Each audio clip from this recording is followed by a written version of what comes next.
Welcome to another PureRead audiobook. It's wonderful to have you with us. Before we get started, please like and subscribe to our channel and share it with friends. Supporting us in this simple and easy way ensures we can continue adding more delightful audiobooks for your listening enjoyment. The following story is copyrighted PureRead Limited, the home of books you can trust.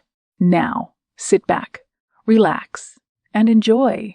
Hope Renewed, an Amish Romance by Grace Given. Chapter 1. Troubled Morning Thoughts.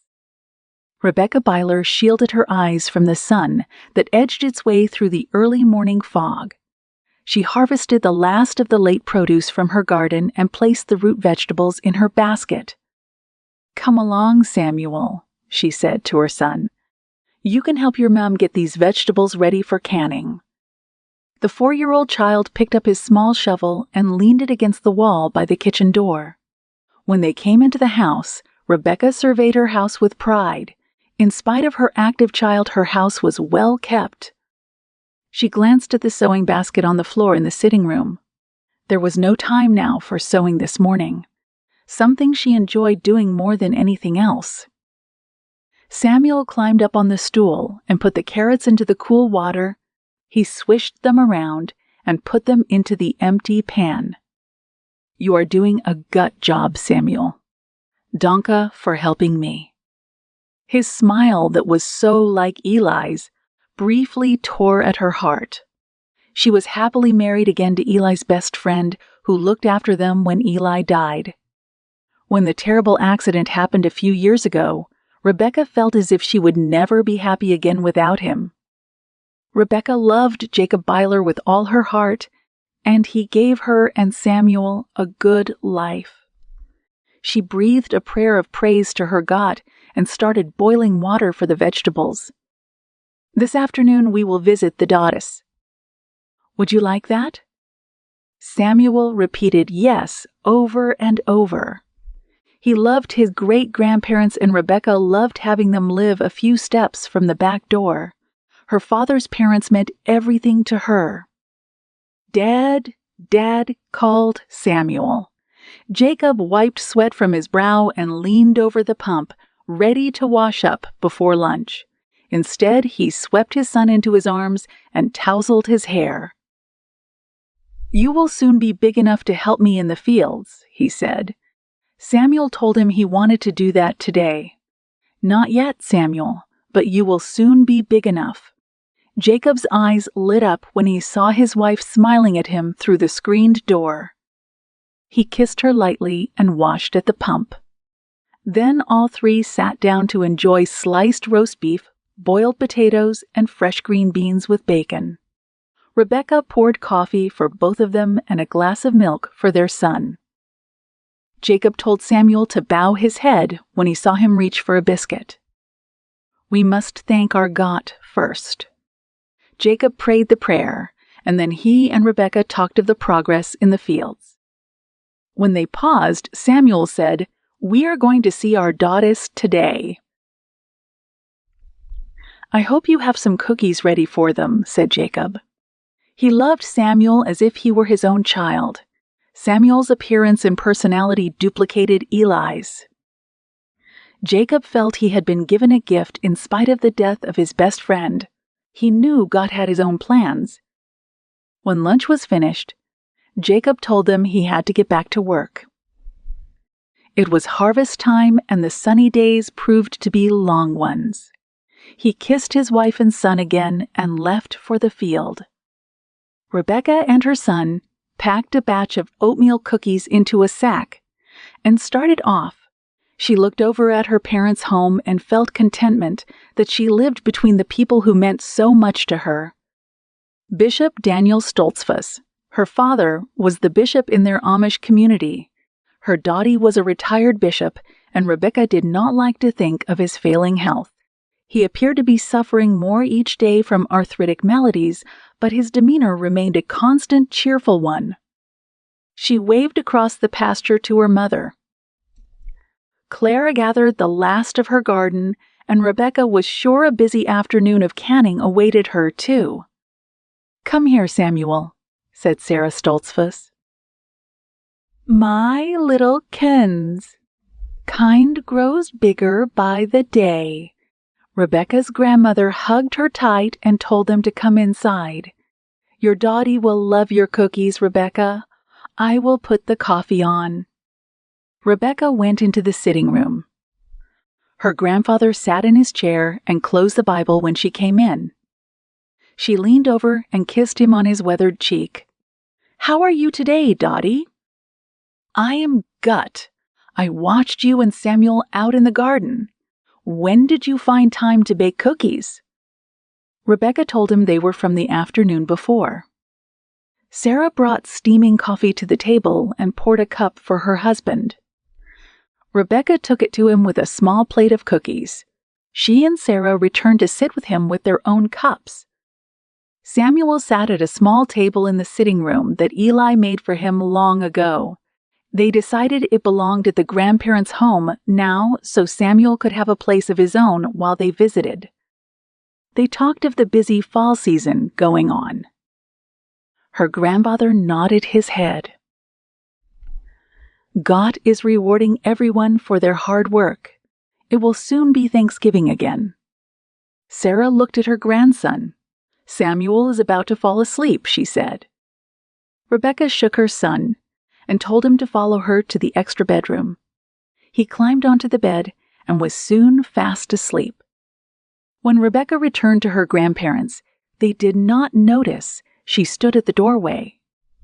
She wondered if something bothered them. Perhaps her Dottie was sicker than she knew about. Are you both well? She asked. Sarah laughed. Your Dottie has trouble with his arthritis, and we are both getting up in years. But we are doing as good as expected. She looked at her granddaughter's bulging middle. Are you hoping for another son? Rebekah's face tinted pink, and she smiled. We are hoping for a healthy Bopley. Jacob and I do not care if it is a girl or a boy. Kinner bring new life to a home, said her grandfather. Her grandparents exchanged glances. Rebekah waited for them to speak. She wondered what concerned them. Finally, her grandmother spoke. I do not wish to worry you, Rebekah, but I feel you should know something. Has anyone told you that the Englisher who bothered you a while back has returned to the nearby town? She reached for Rebekah's hand when her face went white. Elder Stanton was here earlier, and he told us. He does not believe the men will bother any of us, but felt we should all know. I am sure he will not come around the Amish community again. Sarah began to regret telling her granddaughter the news. She hoped Clara and Daniel would speak to their daughter and son-in-law, soon and give them reassurance. The elders in the community were on alert, though everyone would continue their lives with faith in their gut for protection from harm of any kind. Sarah mentally prayed that Rebekah would regain calm. I am all right. It is a shock to hear he is back after these past few years, is all. I will tell Jacob when he comes in tonight. Danke for telling me. She wondered why her father had not told them that Richard Blanton had returned. They changed the subject, but the feeling of dread settled deep within Rebekah.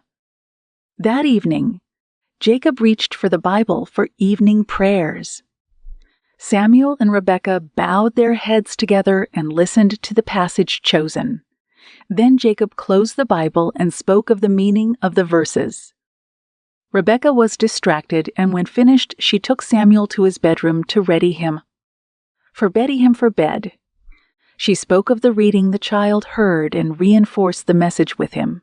She kissed him good night and turned the wick down until the lantern left the room darkened except for the bright moonlight that filtered into the bedroom. What is it, Rebekah? Asked Jacob. You seem concerned about something. Is it your Dottis? She shook her head no, and sat down. Rebekah told her husband of the return of Richard Blanton to the area. She did not leave out that the elders were aware of it. Jacob's heart lurched. He did not voice his own concerns, but instead he reassured his wife. "We must live in peace," he said. "All of our worries must be put into God's control. He will take care of us and keep us safe." He paused. Rebekah's eyes trusted her husband and his words completely. "We must pray every time we feel upset about anything. We know well that we regain our peace that way. We must trust God in all matters."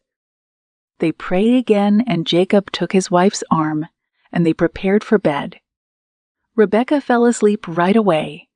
Jacob turned the news over in his head several times, and then realized he must follow the words he spoke to his wife. He praised God, and the peace that enveloped Rebekah seeped into him as well. Chapter 2. A New Life. A week passed, and there was no more word about the Englisher who had returned. Nancy Schrock, Rebekah's childhood friend, stopped to see her one afternoon. When they talked of the Englisher, Nancy told her she had not seen Richard Blanton around the town. Nancy worked with her husband Isaac in the basket-weaving shop. Isaac's talent for weaving led to teaching classes to anyone who wanted to learn. Nancy was one of his students as well.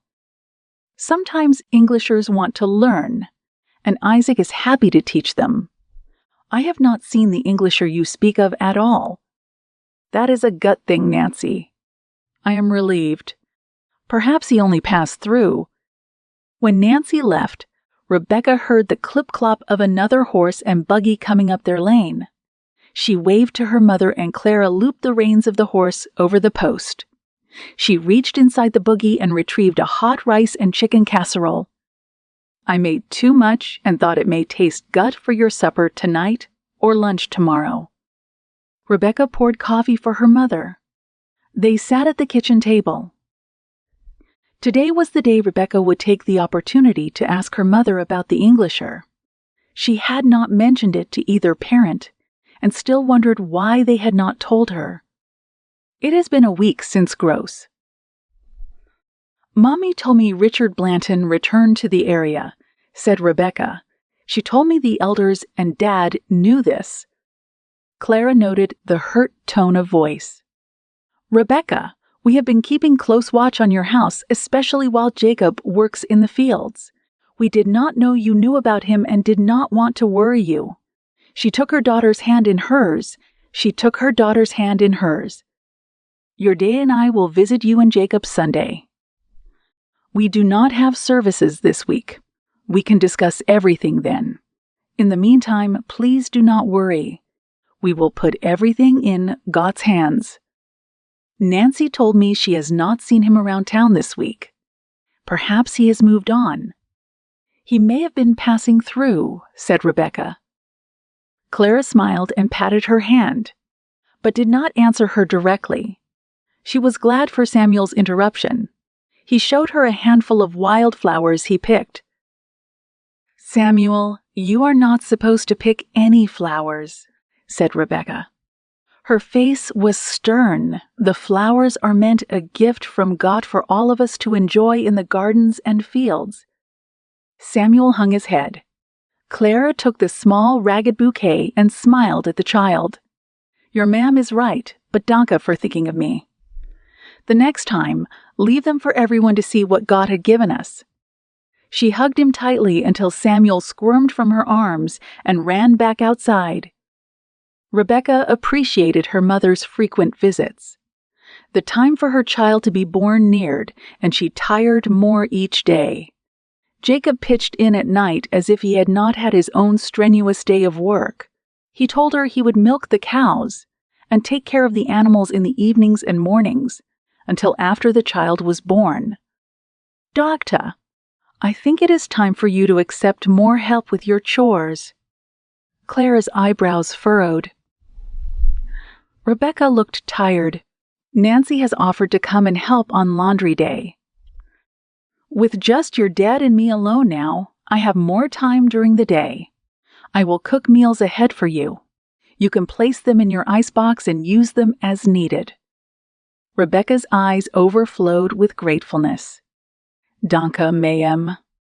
As you can see, Samuel is harder to keep up with. He is very curious about everything and likes to explore. I have to watch him constantly that he does not wander off into the pastures. Clara laughed. I remember how much you loved wandering in the pastures. You preferred that to joining others. Do you recall that? A faint flush covered Rebekah's face. Jay, I remember. I dreamed of my own sewing shop. I still have those thoughts. When my children are a little older, perhaps I will one day have a shop and sew for others. I know that has been your dream. You are an excellent seamstress, Rebekah. Perhaps now that I am not as busy at home, we can do that together once this child is Samuel's age or older. Jacob and I plan to have more than 2 kinner. That means we will have kinner around here for a while yet. The smile that escaped her lips spread across her face. Rebekah was content with her life. In the future, a seamstress shop may work out for her. With no warning, she caught her breath and her hands folded over her stomach. Claire jumped up. What is it, Dochta? Is it your time? I believe it is, but this one is a week or 2 early. Clara smiled. Kinner come when they are ready. She hurriedly gathered the small bag Rebekah packed in readiness and put it into her buggy. Her eyes scanned the area for Samuel. She heard his laugh before she saw him and called him to her. To her relief, she saw Jacob walking toward the barn.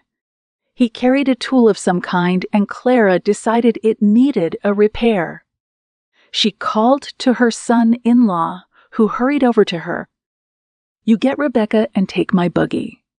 Samuel and I will walk across the pasture to my house, said Clara. She told her son-in-law.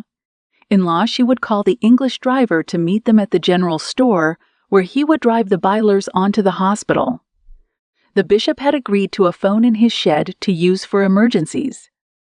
His intent was it would be used if one of his community members needed services right away or had an emergency call to make of their own. Bishop Daniel Stoltzfus permitted it for these reasons only. The phone had been installed 3 months ago, and no one had needed it until now. Jacob's hands felt like a chunk of ice when he reached for Rebekah's warm one. He hoped the baby planned to wait until they reached the hospital. Do not worry about anything, Jacob. I have done this before and everything will be gut. I am ready for this bauble to finally come. Her calm tone caused Jacob to relax. We have time to pray together before we leave, said Rebekah. They bowed their heads, praising God for his gift to them. Then Jacob arranged blankets around his wife and turned the buggy around toward the store where the driver waited for them. Later that evening, Hannah Byler arrived. She was healthy and light brown hair covered her tiny head. Jacob stood in wonder at the sight of his daughter until Rebekah told him to come in and hold his child. At first, he thought her too fragile to handle in his arms until her lungs spurted forth a cry that startled him. She is just hungry, said Rebekah. She has got strong lungs for sure. They laughed, and the nurse approached to get Hannah ready for her meal. Once fed and nestled again on Rebekah's arm, her parents arrived. Nancy has Samuel downstairs for now, said Clara. She looked at her granddaughter. What a beautiful Bobley! Daniel peered over her shoulder and agreed. Broad smiles flooded faces, and the next visitors were Jacob's parents, Martha and Mark Byler. Each held the child for the first time.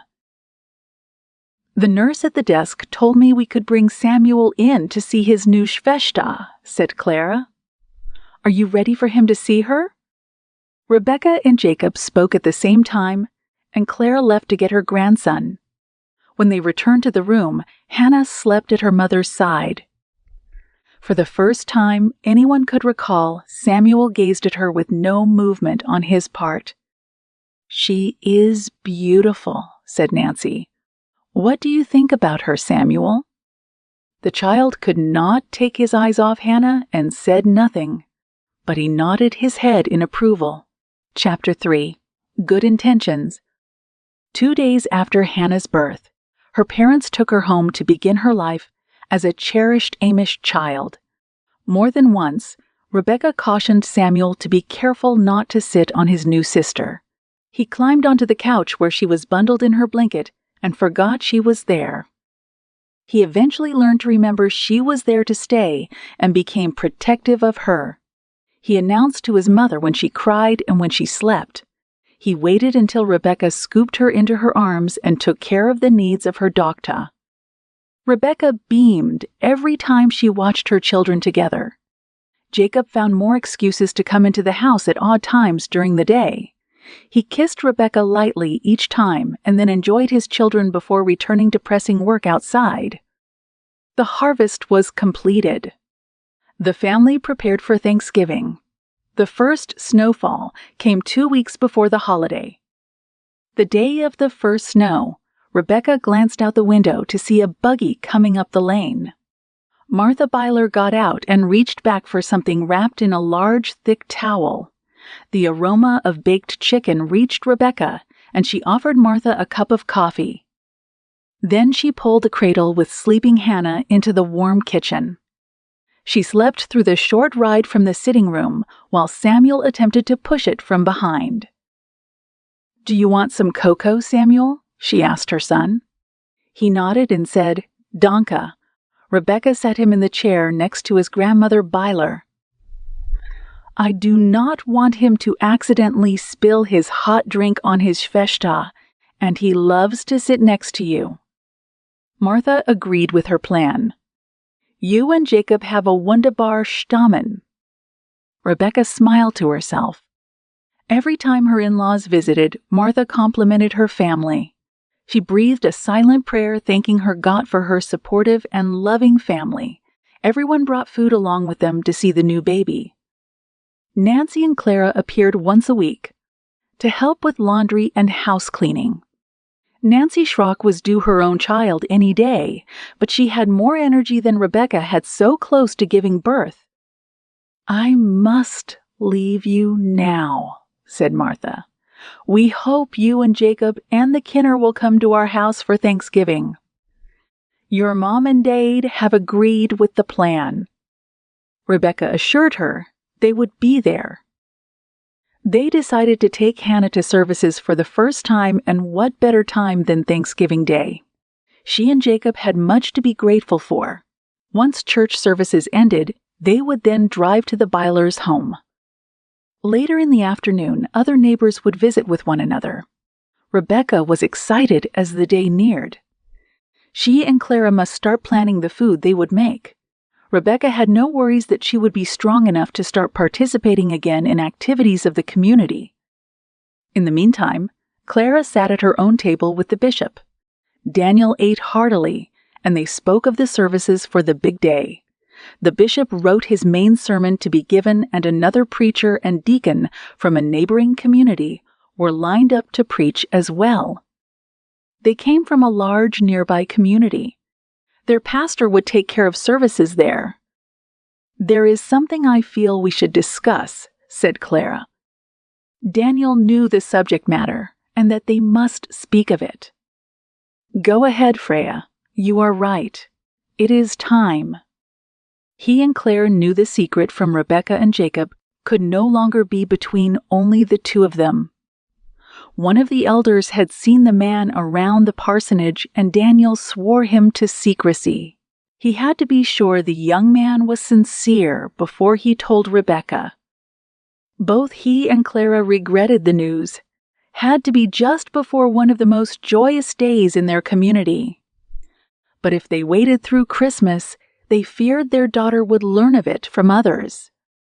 "I know we decided to tell them sooner," said Daniel. "Before we could do that, Hannah came into the world. It is not time for more excuses. We will go to their home this afternoon." When Clara and Daniel arrived at the Bylers, Rebekah thought they appeared distracted. Claire handed her a warm loaf of bread, and Rebekah put on a pot of hot water and one of coffee. "Is Jacob too busy to talk right now?" asked Daniel. "He is in the barn, but I am sure he can spare a few minutes," said Rebekah. She turned to her son. "Samuel, let me put your warm coat on you. Can you tell your dad to come to the house? Tell him your Dottius wished to talk with us." Samuel's eyes lit up while Rebekah pulled on his boots and pulled his coat tight around him. He ran through the light snowfall to the barn. When Jacob came inside, his eyes searched his in-laws' faces. Everyone seemed fine, and he heard his small daughter gurgling. The relief that flooded him proved immense. He greeted everyone and took his and Samuel's boots off. He directed his son to place them on the burlap sack in the enclosed porch. Everyone settled with hot beverages, and Daniel spoke first. "We believe you should know that the Englisher, Richard Blanton, has returned to stay. He has visited with me and tells me he wants to take lessons in the Amish way of life." Rebekah and Jacob stared at the bishop. In shock, neither felt any emotion until the words sank in. Rebekah's stomach lurched, and she felt the tight grip of Jacob's hand on her arm. His ashen face held a steady gaze on his father-in-law, who continued, "After speaking with him on several occasions, I believe he is sincere. He ran from an abusive Amish home when he was 15 and never returned." Daniel paused and glanced at his wife, who nodded for him to go on. "He did not have an upbringing in the true sense of how the Amish should live or to learn principles we hold dear. He has not prayed for years, and I observe that he must be taught that as well." Claire went to the stove and offered coffee around the table. The only reaction from her daughter was to cover her hand over her cup, which indicating she did not want a refill. When Clara sat back down, she became alarmed at the look of terror on Rebekah's face. "My doctor, believe your dad when he tells you of the Englisher's sincerity. We believe he will study in earnest. Elder Stanton will join in and offer lessons along with your dade." The Byler couple remained silent. "Daniel, perhaps we should go now. Rebekah and Jacob need time to think matters over." Daniel reassured them that the community would be on watch when it came to Richard Blanton's indoctrination into their peaceful community. At the door, Clara wrapped her warm hands around her daughter's icy ones.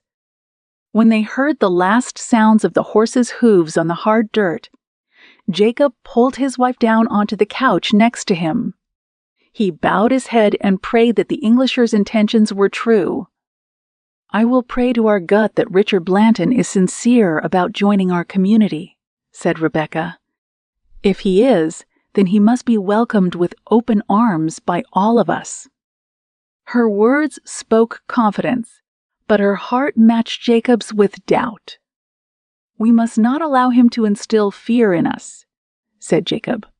"When we truly believe God is in control, there is no room for fear."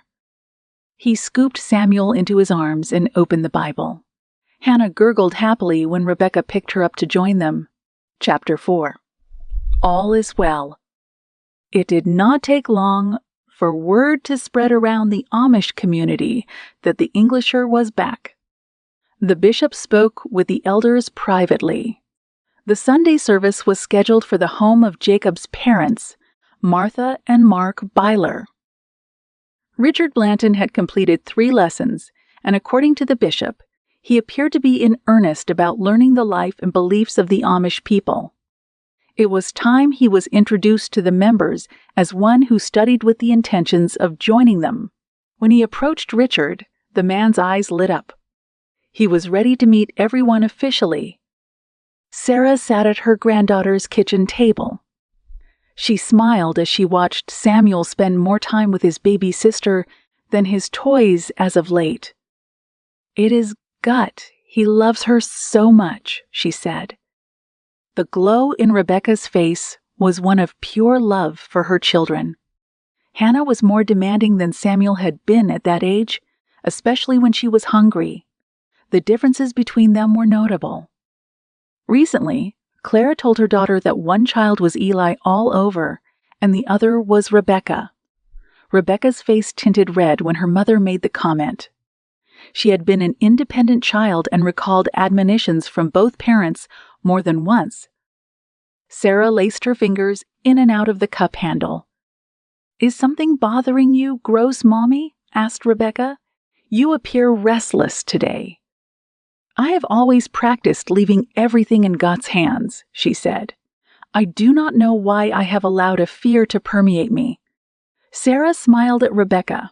"I am concerned about the Englisher who is studying to be Amish again. I know how he upset you. Are you all right with it all?" "Jacob and I pray over it, and Jay, I am at peace with it. This Richard Blanton is surely sincere, or he would not have taken 3 lessons already from my dad. We believe he had a bad experience during his childhood in his former home. Now he has seen how loving we can be even toward those who wrong us. It is all new for him." Sarah felt reassured when Rebekah spoke her words. She took her granddaughter's hand in hers and bowed her head. They prayed a prayer of praise to their God for restoring calm. Sarah said a prayer for Richard that he follow his heart as he learned how to live a better life. When Sunday arrived, Rebekah and Jacob wrapped the baby and Samuel into woolen clothes. Then Jacob placed the warm bricks wrapped in burlap and heavy towels around Rebekah's and their son's feet. The sky was clear, but snow covered the ground. They started for his parents' home and prayed for the bishop's message to reach everyone. "Today, Preacher King will also preach," said Rebekah. "I enjoy his teachings." They waved the bishop and Clara, who turned toward Sarah and John Stoltzfus' home behind the Bylers. "I pray Dottie's arthritis is not bothering him so much today," said Rebekah. "He is finding it harder to walk easily each day. He is in good humor about it, but I know he suffers," said Jacob. When they got to the Byler home, Jacob took Hannah from Rebekah's arms and then took Samuel's arm to help him from the buggy. Nancy and Isaac Schrock arrived at the same time. The women carried their food into the kitchen and helped arrange everything for the dinner after services. "We will have to serve in shifts today," said Nancy. "It is too cold to place tables outside." The rows of chairs in the large sitting room were separated by a narrow aisle. The men found their places on one side and the women on the other side. Nancy and Rebekah finished in the kitchen. Jacob took Hannah to a back room where other babies were in the care of a few teenage girls.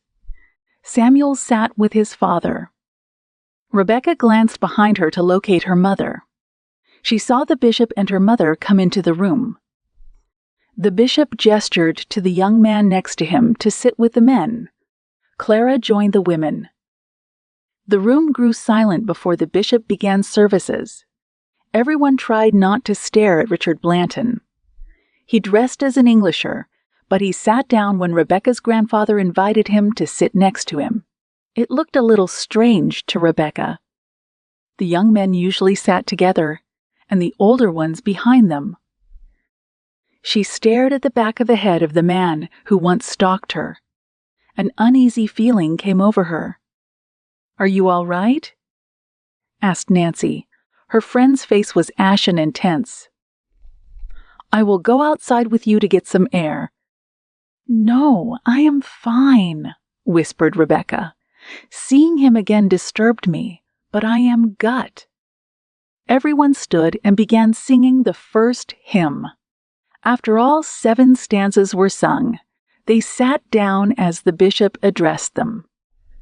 His sermon lasted nearly an hour. Rebekah glanced at her son. Samuel found it hard to keep his eyes open. She thought perhaps the service was much too long for him. She would speak with Jacob about letting him stay in the small children's group until he was a little older.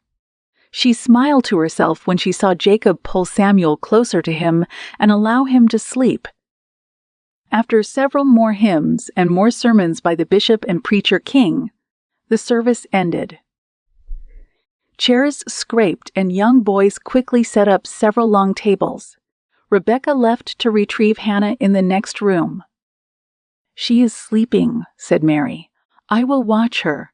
She is a sweet Bopley." Rebekah smiled and returned to the kitchen. Samuel sat on Jacob's knee, and several people came up to them and expressed their love for them. Robert Stauffer took his son Eli's little boy and was happy that Jacob was a good father to him. "How is my Samuel?" he said. Samuel's smile reached his ears. Robert swallowed hard when he saw how much he resembled Eli. "Are you ready to eat?" Samuel nodded his head vigorously. The Stauffers, Bylers, and Schrocks found a place to sit down. Food was in abundance with steaming vegetable dishes, roast beef, and baked chicken. Side dishes of cold slaw, potato salad, and pickled beets were passed around.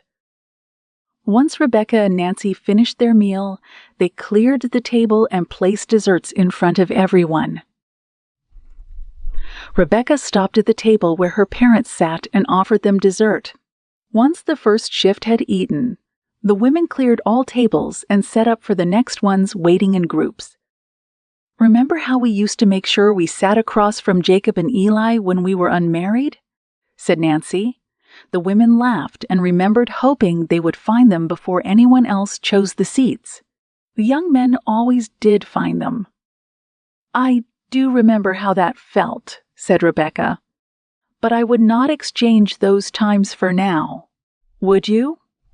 Her friend agreed. Nancy's time to give birth was imminent.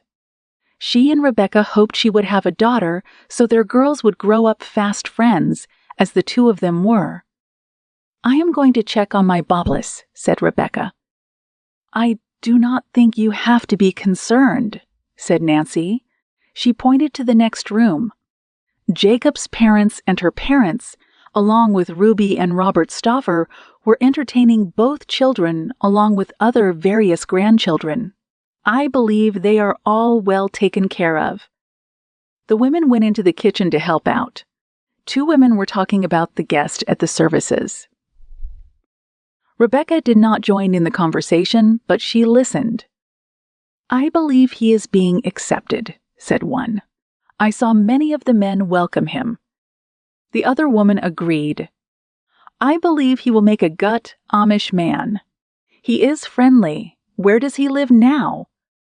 The first woman told her he lived in town and worked part-time at the newspaper office for the English editor. Rebekah found that she was more than interested in finding out everything possible about Richard Blanton. She felt the need to know what he did and where he spent his time. This necessity within her could not be explained. She silently prayed for steadfastness in God's protection and control. When Rebekah and Jacob left his parents' home, he noticed her looking at the young people heading for the barn. "Do you miss those times?" he asked her. She shook her head vehemently. "I have everything I want right here." She rested her head against Jacob's shoulder. There was nothing else she desired. Chapter 5. Little Eli. Thanksgiving arrived under a pending snowstorm. Rebekah gathered large towels in preparation to wrap around the food she planned to bring later to her in-laws' home. First, they would attend church services. They would last a much shorter time than the usual Sunday services, but her father would expound on the many things to be grateful for. Samuel was rarely upset over anything, but today he did not want to sit through services.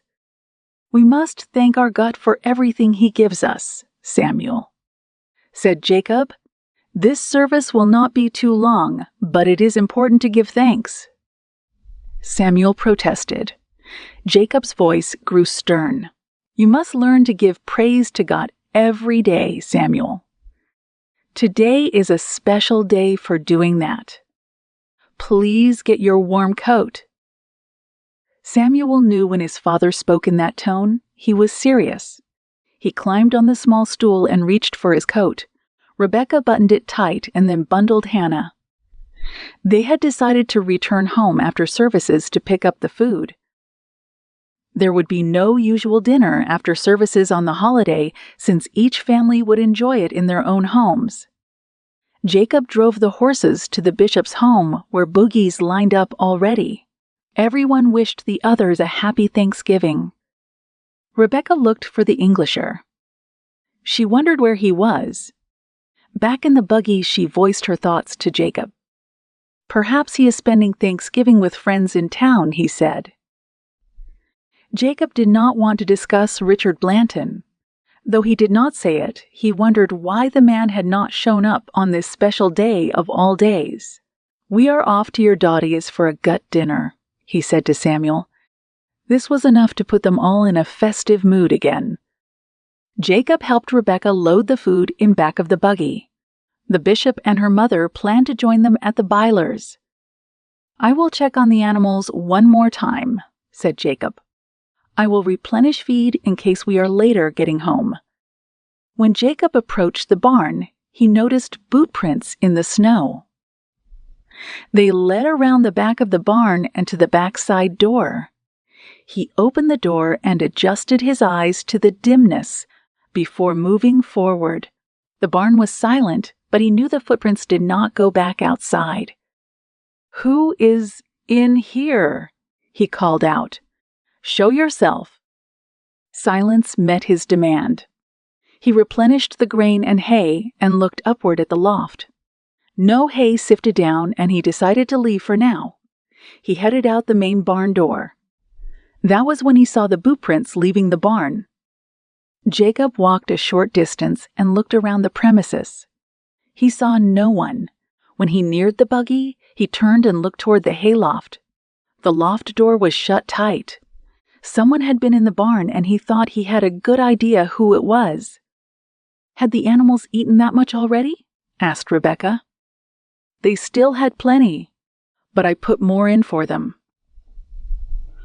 "I went ahead and broke a light layer of ice on the water trough while I was at it."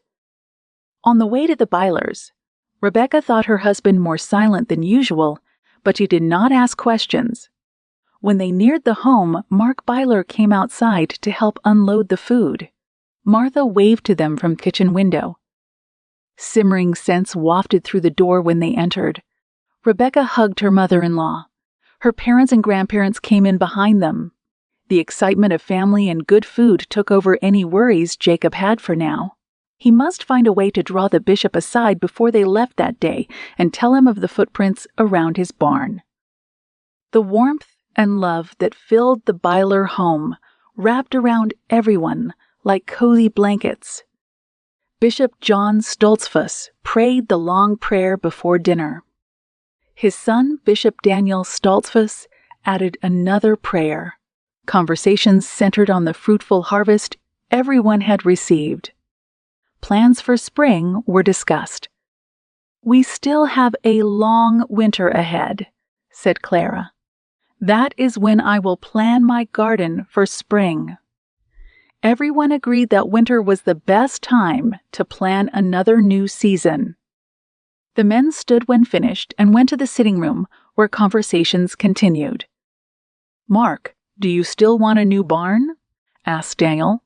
"We can gather everyone in the springtime and get started on it." "Danka Bishop," said Mark Byler. "I do not believe that barn will withstand many more months." It was decided that early spring would bring a barn raising for the Bylers. Before everyone left for their own homes, Daniel and Jacob offered to help Mark with evening chores. Jacob felt it would be the perfect time to tell his father and father-in-law about the footprints in the snow. "That is very concerning," said Mark. "Can you think who may have been around there?" "It must have been when we were all at church services." Jacob looked at Daniel. "Richard Blanton was not at the services," said Jacob. "He slept in barns in the past. It may have been him." The bishop shook his head. "That is hard to believe." Richard lives in the rooms above the newspaper office where he works. I cannot see how he would choose a cold barn over a gut-warm bed." The men discussed it and concluded that Jacob must be watchful. It was decided the news would remain between the three of them only. Thanksgiving night, Nancy Schrock gave birth to a healthy baby boy. Rebekah and Jacob heard the news the next day when a farm neighbor stopped to tell them. Rebekah sent word she would visit Nancy in a couple of days when she and her baby arrived home. She smiled, thinking how generous Nancy had been at the time of Hannah's birth, not so long ago. Though it was a boy, Rebekah did not doubt Nancy's son, and her daughter would grow up to be good friends. Clara visited Rebekah 2 days later. Nancy was home again, and they decided to take Samuel and Hannah with them to pay a visit. Rebekah carried a basket of jams and homemade butter. She wrapped a warm loaf of bread and inserted it. Her mother brought a braised pork roast, and together they set out for the Schrock home. When they arrived, there were 2 buggies there. Ruby Stauffer greeted them at Nancy's front door. Isaac's mother was there as well. "I cannot wait to see the bobble," said Rebekah. "Is he sleeping?" Nancy called to her friend. "Come on back. He has just finished his dinner." When Rebekah and Clara came into the room, Nancy glowed with the newness of motherhood. She was dressed in a plain blue house dress and her cap on her head. The rocker's motion soothed the baby to sleep. "Meet Eli," said Nancy. She looked at Rebekah with an anxious look. "I probably should have asked you first, but I wanted him to have that name. Do you mind? It is not too late to change it." Rebekah laughed. "It is perfect. Eli would be happy to have him for a namesake. But if you have another son, you may want to use Eli for his name," said Nancy. "We can change it, as I said. If it happens that Jacob and I will have a son, we may use the name Eli, but we have talked of naming the next one using Jacob's dad's name as a possibility." Clara left the 2 friends together and joined the other women. She looked at Ruby Stauffer, her best friend since childhood. Ruby beamed. "I think it is Gut. He has Eli's name." Eli, Rebekah, Jacob, and Nancy were close friends throughout their lives. Eli is still with them, and I'm sure he is pleased with Nancy's and Isaac's choice. The women stood at the wide front window and watched the snow drift down as it covered the landscape. Memories of Ruby's son and Clara's former son-in-law flooded them. Both were at peace that Eli's son now had a sister. He would be pleased that Nancy and Isaac had given their new son his name. "God is Gut," said Ruby. "He continues to bless us with new generations that will carry on his work among us." Clara Stoltzfus nodded. More visitors were coming, and they went to greet them. When noontime arrived, Nancy's mother and sisters stayed and prepared lunch from the abundance given by neighbors. Chapter 6. Rebekah's Dream Unfolds. Jacob Byler took special note of his environment around the farm. 2 weeks passed, and there were no more footprints seen. He checked the loft on a regular basis, and there were no disturbances.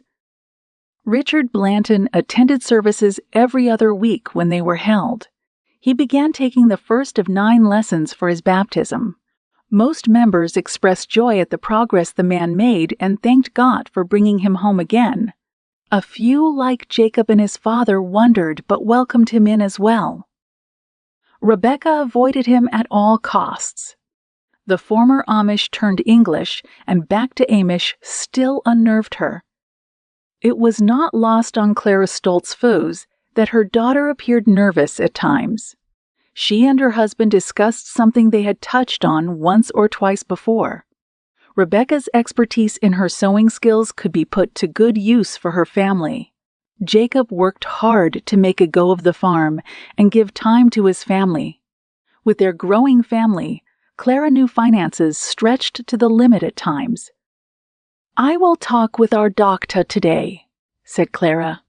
She and Daniel learned of 3 acres available between the Bylers and their parsonage. "I will assure Rebekah we mean for this to be a loan, since I doubt she will accept our offer otherwise." Rebekah looked across the hardened ground to see her mother coming across. She carried something in her hands. The snow had disappeared with bright sunshine, helping the process along, but clouds formed once again in the skies. "Your gross mommy is coming to see us," Rebekah said. Samuel ran around the room with excitement. "Mind your manners, Samuel. Remember to pull her chair out for her when we sit down for cafe." Samuel nodded his head and ran to the door. Clara bent down to hug her grandson. Clara greeted Rebekah and took Hannah from her arms while she placed cups on the table. Rebekah poured milk for Samuel and watched as the chair scraped across the wooden floor. He needed more practice, thought Rebekah, but she smiled when her mother told him thank you. "I will milk the cows tonight with Dead," said Samuel. He was almost 5 years old now, and his greatest love was helping Jacob. He learned those skills faster than how to pull out a chair. He ran to show his grandmother his pail. "Dade gave me this pail for the milk." Conversation centered on Samuel and his chores for a few minutes. Then he settled down with his milk and took a sip. Rebekah handed him a cookie from the plate and set the rest between her and her mother. "Rebekah, I have some gut news for you. I want you to listen to everything I have to say before you comment." Immediately, Rebekah felt sure Clara was going to tell her the new Amish man left for good. Instead, she was caught off guard. When Clara told her of the plans to purchase the 3 acres between them, Rebekah felt a surge of anticipation rush through her. "Your dad and I will buy it and give it to you. You will consider it a loan until your seamstress shop is going well. At that time you will pay us back, but not until then." Rebekah stared at her mother. She thought about her 2 small children and more planned for the future. This was a dream of hers from long ago, and no matter what, she would make it work. She stood up and hugged her mother. "I will have to discuss this with Jacob," said Rebekah. "It is a big decision. He works very hard and never complains. This may be the answer for added income. There is a lot to think about. You can take your time to decide. It seems that little acreage somehow was omitted from our whole property. We just found out that a former Amish family who owned our land before us were each parceled out pieces of the land," said Clara. "We never knew who owned the small piece, but received word that the last family member given the land has died. They want to sell it and have agreed to let us have it. That will connect our properties officially." Clara smiled. "It will give you the perfect place to set up your seamstress shop." "With the Boblas, I would have to have help in the shop," said Rebekah. "That is why they have their gross." "Mommy, I can help when you cannot be there. We can take turns in the shop. If Jacob agrees, we could put an extra room on back for the kinner to nap and play," said Rebekah. Her eyes glowed. Then her face grew somber. "I will see what Jacob thinks." Her mother was ready to go home, but not before she reached into the small basket and brought out a fresh loaf of bread. At the door, she bowed her head and Rebekah joined her in prayer of praise. Jacob noticed Rebekah radiated as she did before the appearance of Richard Blanton in their lives. "What is making you so happy, my Freya?" he asked. "I have some news I must discuss with you, but it can wait until the kinner are in bed." The only time Jacob recalled his wife this happy was when she gave him the news of a new boplai. On the way, Hannah was a few months old, and if that was the news, he was concerned that it may be too tiring to have another child so soon. They bowed their heads at the table and gave thanks. The meal progressed between Samuel's news of how he pulled the chair out for his grandmother and Jacob's news of a calf almost ready to be born. "Are you ready to milk tonight?" Jacob asked Samuel. "Jay, I am ready." "Slow down and eat properly, Samuel," said Rebekah. "The cow will wait for you." When the last morsel of chocolate cake was eaten, Jacob told Samuel to wash his hands before they headed to do their chores. The child did not need a second command. Rebekah finished cleaning the kitchen and then bathed Hannah in the small child's tub. She placed her in her cradle in the living room and picked up her sewing. She glanced out the window, waiting for Jacob and Samuel to return. She soon caught sight of them. Samuel walked slower than she had ever seen him do before, and Jacob kept pace with him. She helped them pour up the milk and put it into the icebox. "Do you want me to put your milk into your own jar?" asked Rebekah. Samuel shook his head. "I want it in your pitcher," he said. "Dade and I do not want small jars any longer." Through tears that threatened to overflow her eyes, Rebekah took the small pail and added it to the rest of the milk. "How is the calf coming along?" "It is not ready yet. I will check once more before we go to bed. I believe the mother cow will be fine. This is her second one and no problems with the first," said Jacob. When everything was in order, they went into the sitting room. Rebekah picked up Hannah and drew her close as they waited for Jacob to open the Bible. Samuel bowed his head without anyone asking him to do so. "He is growing up fast," thought Rebekah. Later, listening to the soft sounds of their children sleeping, Jacob sat down next to Rebekah. "What is this gut news you have for me? Is another bobla on the way?" Rebekah laughed. "Not this soon, I hope. If it is God's will, it would be fine with me, but right now, there is something else on my mind." Jacob listened to everything his wife told him.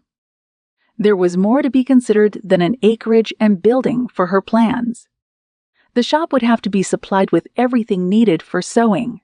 It could all add up financially. He took his wife's hand. "This is something we must pray very hard for," he said. "I know this has been a long-time dream of yours. As you say, it would add income to the farm." Rebekah remained silent to allow her husband to think things through. "Our community will help in the building of it, but we will have to conserve more than usual over the winter months to save money for contents you will need. Let us pray now." Jacob prayed a heartfelt prayer about their situation. When he was finished, he leaned over and kissed his wife. "It will be gut to sleep on it a few days, and we can talk more about it too. I believe with your sewing skills, there will be some Amish ladies who do not like to sew and will ask you to sew and will ask you to sew for them on occasion. All of them will have need of sewing supplies for their own use as well. Let us think long and hard about it all." Rebekah agreed. There must be a way to work it all out, but not if it took more of a toll on the family rather than benefit it. Chapter 7. Baptism. Baptism Day rolled around. Included in the group was Richard Blanton. Services were held at Rebekah's and Jacob's house that Sunday. Early spring had arrived and the air was still cool, but it was a bright, sunny day. The candidates left the room, while the members gave their acceptance of the new members to the bishop. Several preachers from nearby Amish communities were there. It proved to be a long service, but tears were shed by families happy. Their offspring were officially church members. Richard Blanton had no family, but the other members surrounded him with their congratulations and welcome. Jacob took Rebekah's arm and they moved along the line of the newly baptized. When they came to Richard, Rebekah forced a smile on her face as she welcomed him into the community. She did not want to think he held his eyes on her longer than necessary. Jacob steered her to the next new member. Food was brought out and served to everyone. The younger boys were told to set up a few tables outside as well, since some expressed the desire to eat outside. "If it is too cold for you," said Ruby Stauffer to one family, "we will be serving a second shift inside." Most of the families who opted to try outside were younger members. The young women served all who were on the first shift. The second shift stood around and talked with each other. The men planned the barn raising for Mark and Martha Byler, which would begin the next Saturday. "It will be just in time," said Mark. "I noticed a leak in the roof at one end yesterday. I thank all of you." The women exchanged recipes of favorite dishes. Rebekah and Jacob had not told their friends of the upcoming seamstress Shaw planned for building after planting was completed. His parents' barn was necessary first. Plans for her shop were not completed, and they wanted to make sure everything was in place before spreading the word. "We will have our quilting day this Thursday," said Nancy. She stood next to Rebekah in the kitchen. "I wish I could learn to sew like you. Your mom stays at my side during the quilting time. She is a gut teacher, and I see how you reached the level you are on." "I have always loved sewing," said Rebekah. "I suppose that makes a difference." "I know you are not saying it, but we both know it has never been my specialty," said Nancy. "I had to have my own ma'am sew most of my wedding dress when Isaac and I married. You have other skills. You certainly know how to cook a gut meal.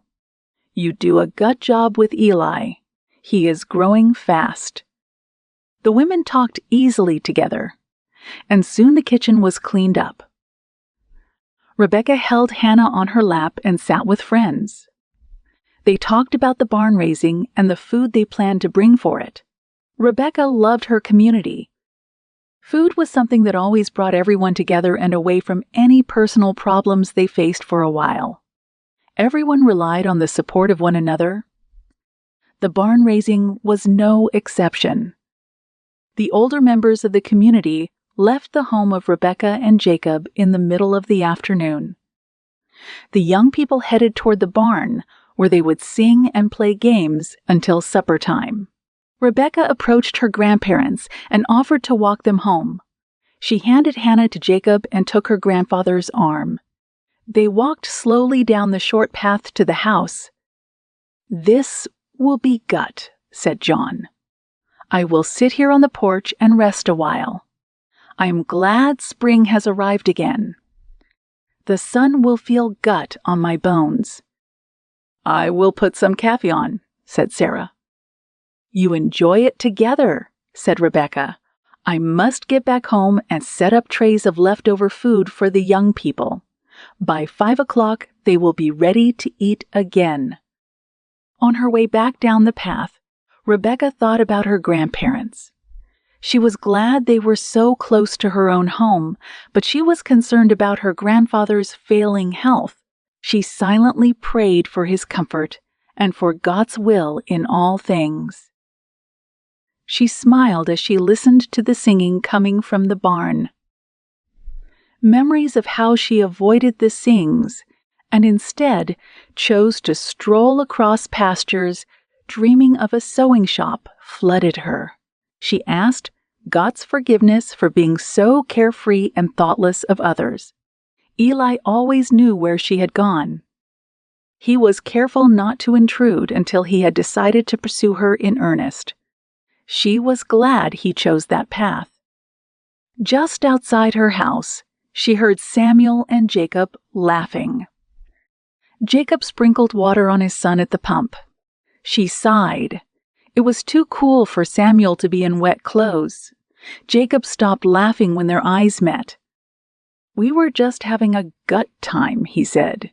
His face resembled a child in trouble. "You two should go inside and get dry clothes on. Is Hannah asleep?" "She is napping in her cradle," said Jacob. "I will put dry clothes on Samuel." Rebekah laughed at him. "It is gut to have fun sometimes. You work hard all week. Jacob and I really do not mind that you play with Samuel when you get a chance." Inside the sitting room, Rebekah looked at her daughter. "She will soon outgrow this cradle," she said. "She will have to nap in her bed." Jacob stood with his arms around Rebekah. They smiled at their daughter, and then Jacob kept his promise to change Samuel's clothes. Rebekah prepared the supper for the teenagers and other unmarried men and women in the barn. 2 of the boys and a young man knocked on the back door. "We have the long table set up in the barn if the food is ready," said one. Rebekah directed them to the platters of leftover roast beef and chicken. She sliced several loaves of bread into thin slices. Then she brought out 2 large cakes and lemon and apple pies. Large pitchers of iced tea and lemonade were added to the kitchen table. The boys, along with several more, took everything to the barn. Rebekah knew they would return empty platters and utensils to her kitchen when finished. The girls would clean up before returning to the barn for more singing and games. The Byler family sat at the table and ate thick sandwiches of roast beef. Potato salad and pickled beets were added to the fare. Sliced bread and creamy butter completed the meal. Rebekah poured lemonade for Jacob and Samuel. Once the children were in bed for the night, Rebekah and Jacob sat on the porch wearing thick sweaters. The night was very cool and stars blanketed the skies. Jacob suggested they would not speak about the sewing shop this night. It was an unspoken agreement that they not discuss the newest member to their community and to their church either. "Let us just bask in God's beauty of the night." Rebekah agreed and snuggled closer to him. They listened to the singing that interspersed with games and eating. After a while, Jacob chuckled. "What is so funny?" asked Rebekah. "I am thinking about Samuel. Rebekah, he is so much like Eli was. He is ready to learn anything, and for someone so young, he has a level head. He follows my every move and mimics me in every chore I teach him. He enjoys life just like Eli did." "I have often thought that about him," said Rebekah. "Eli would be so happy to know what a gut dad you are to Samuel. You are a gut husband too, Jacob. Danke for everything you do for all of us." Jacob's arms tightened around her shoulders. His gut had blessed them even during their grief at losing his best friend. Monday morning, azure clouds mixed with the sun. Jacob readied the tubs for laundry day for Rebekah. When he went to the barn, it was as if there had not been many young people there the night before. He took Samuel's hand, and they walked to milk the cows. The mother cow had not given birth yet. Samuel asked when the calf would be born. "It will be in God's gut time," said Jacob. They settled on the milking stools, and each began the task at hand. Jacob milked 2 cows and then looked at his son's pail. "It is filled enough to carry," he said. "I will finish up for you." Jacob did not mind his chores slowed down. Samuel must learn, and he must be patient.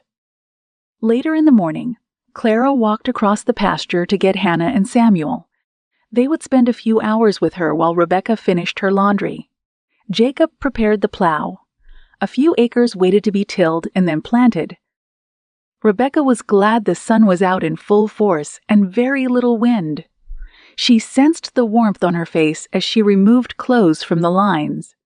She felt, rather than saw, someone walk up behind her. A soft gasp escaped her lips when she came face to face with Richard Blanton. "I hope I did not startle you." "Rebekah, I am making the rounds to see who wants to place a subscription to a new newspaper we are putting together. You will have to discuss that with Jacob." She pointed toward the barn to indicate where he could be found. "I want you to know that I appreciated the welcome you and Jacob gave me last Sunday. For the first time in my life, I feel I am where I belong." Rebekah continued to unpin laundry items. I'm glad you feel that way. I hope you find the community welcoming to you." She wished Jacob would appear from the back of the barn and glanced that way. Richard's eyes followed hers. Jacob's face hardened when he saw the man talking with Rebekah. His brisk steps reached them quickly, and he waited for Richard to speak first. "I was just telling Rebekah about the new paper coming out. It will center on the Amish community and written by me. I will gather news from the members." "Why are you telling Rebekah this news?" asked Jacob. "I am visiting everyone to see if they are interested in subscribing." "We are not interested," said Jacob. "Our lives are very busy, and there is little time for reading everyone's activities when we see each other often." Their eyes locked. "I do not see a purpose for it." Richard shrugged his shoulders. "I take it as a no, then." Jacob caught up with him, several yards from Rebekah. "Richard, I do not wish to see you around here. We can socialize at general functions, but not here. Also, do not spend nights in our barn. I understand you have a bed in town." For the first time, Richard Blanton lost his composure, but only for a moment. He tipped his Amish hat and turned away. Jacob watched him until he was out of sight. "Jacob, what did you say to him?" asked Rebekah. "I told him we would socialize at events, but he was not to come here." "I know it is not the Amish way to tell someone he is not welcome, Rebekah, but I do not feel comfortable thinking he comes around when I am not nearby." They bowed their heads and asked God for protection and for kindness in their hearts. Peace returned again, even though Rebekah found it very difficult to forgive Richard's intrusion. Chapter 8. We Are Ready. A light rain fell the day of the barn raising, but not enough to stop the beginnings of the new structure. Everyone was in a festive mood. Bishop Stoltzfus gathered his members and prayed a prayer of praise to their God. Then the men quickly picked up tools and began work. The women separated all the food into categories and were ready to dish plates when the time came for a break.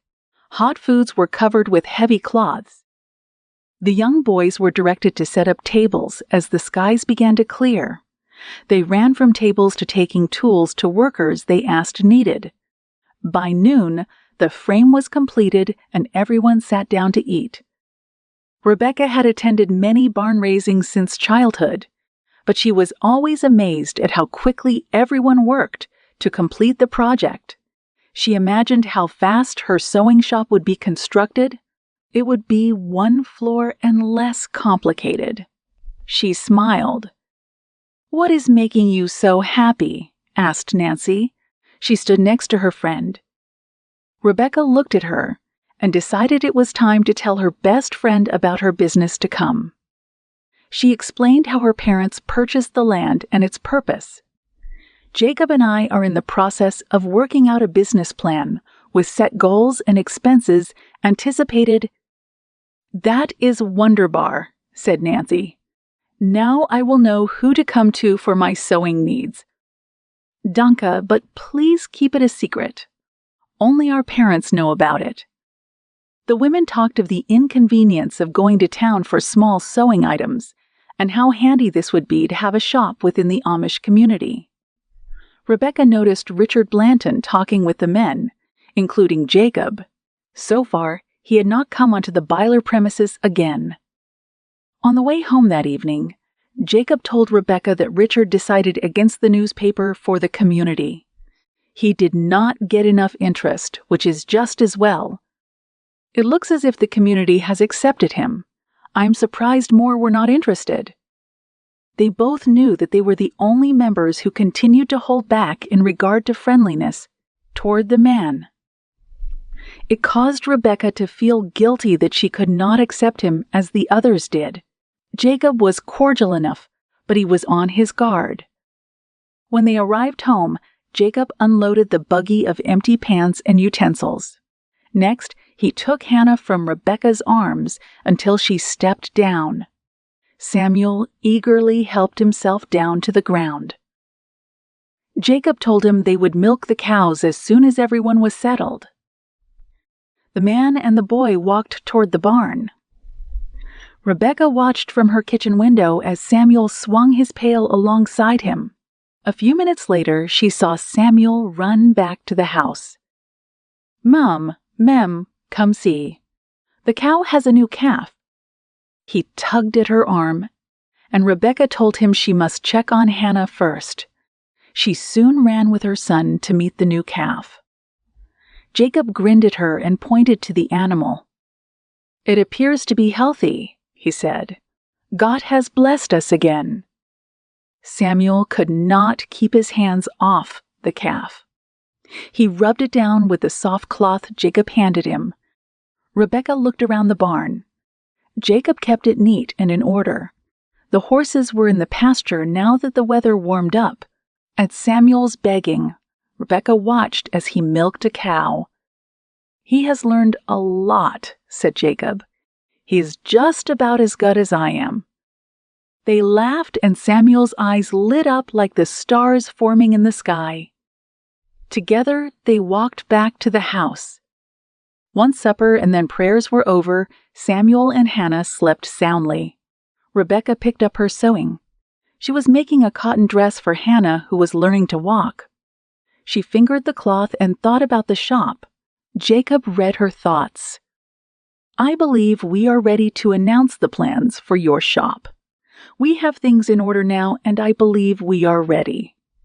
Jacob smiled at his wife. More than anything, he enjoyed pleasing her. He did not doubt she would be successful in her business.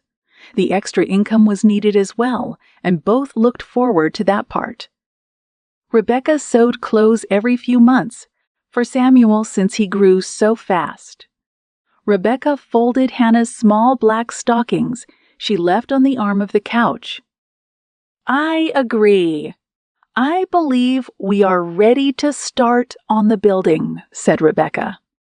"Perhaps our neighbors could start it in about a month or less. I know everyone has to get planting of fields and gardens in first." They talked for a while longer until Jacob yawned. He had a long day of physical labor on the barn behind him, and both were ready for bed. Chapter 9. The Fire. Early the next morning, they awoke to someone pounding on their front door. Jacob opened it to greet Isaac Schrock. "What is it, Isaac?" asked Jacob. "The newspaper office in town is burning to the ground. Someone sent word that the rooms Richard rents there are on fire. We believe he is still inside." Richard Blanton had not moved into the area of the Amish community yet. He waited for a small house to be cleaned and ready for him just inside the area. It belonged to one of the Stauffer men, and he and Richard worked on it to get it ready. Jacob raced back to his bedroom and dressed quickly. He told Rebekah what was happening. "The editor of the paper sent word to the community about Richard. I will join others to hopefully rescue him. Pray to our God he is safe." Rebekah sat on the edge of the bed after Jacob left. She bowed her head in prayer and asked for God's protection of Richard Blanton. She dressed and went to the kitchen to prepare breakfast. Samuel rubbed his eyes when he came into the kitchen. Rebekah told him his father had to leave to help someone. "We will eat breakfast and get Hannah fed and dressed. Then you and I will milk the cows this morning. I want to see the calf. That will be your extra job today. You will check on the new calf," said Rebekah. Once Hannah was fed and dressed, she happily played in an area of the sitting room that Rebekah blocked with chairs. She turned on their sides. She left toys for the child, and she and Samuel went to the barn. She sincerely hoped Richard was safe and said another prayer for his safety. Then she asked God to forgive her for her hard feelings against him. She and Samuel took the milk pails to the house and strained the milk into jars, which were placed in the icebox. She must churn some of the milk into butter, she reminded herself. "Samuel, you stay with Hannah while I make sure the animals have water and feed." Samuel picked up a toy and handed it to Hannah. She spoke incoherent words, but to Samuel it seemed normal conversation, and he talked back to her. Once chores were completed, Rebekah came in the back door just as Jacob's buggy pulled in. "How is Richard?" asked Rebekah. Jacob shook his head. He was pulled from the fire but is suffering from the smoke he breathed in. He is in the hospital in town. It was gut that the editor arrived so early in the morning. He said he had extra news coming out this week and wanted to get a head start on the paper. "God put him there," said Rebekah. "Do they know how the fire started?" "They do not know that yet. We must pray for Richard that he heals soon." Jacob did not tell his wife about the rumors he overheard. It was said that Richard Blanton still smokes cigarettes as he did when he lived in the English world. Some speculated a burning ember was dropped accidentally, and that is what started the fire. Jacob did not accept rumors, and passing them on to his wife served no purpose. Rebekah and Jacob bowed their heads at the table. Jacob gave thanks for his breakfast and then prayed for Richard Blanton's recovery. Jacob wondered about the newly returned Amish man. For some reason, he did not appear to immerse himself fully into the Amish way of life. Was he really all that he appeared to be? As Jacob laid down his head that night, his thoughts again lighted on the young Richard. But this time, a sense of God's peace attended his troubled mind. He pondered his own pathway in life, and the forgiveness shown to him despite his many failings. God's grace overflowed in Jacob's heart, and he determined to pray harder for Richard Blanton. Tomorrow would be a bright day indeed. The end. Thank you for listening. Here at PureRead, we aim to serve you, our dear readers and listeners, with good, clean Christian stories. You can be assured that any PureRead book you pick up will not only be hugely enjoyable, but free of any objectionable content. We are deeply thankful to you for choosing our books. Your support means that we can continue to provide stories like the one you have just listened to. To browse our range of clean and wholesome titles, go to pureread.com. Please like and subscribe to our channel. That way you'll be the first to hear when new stories arrive here for your enjoyment. God bless you, and thank you again for listening.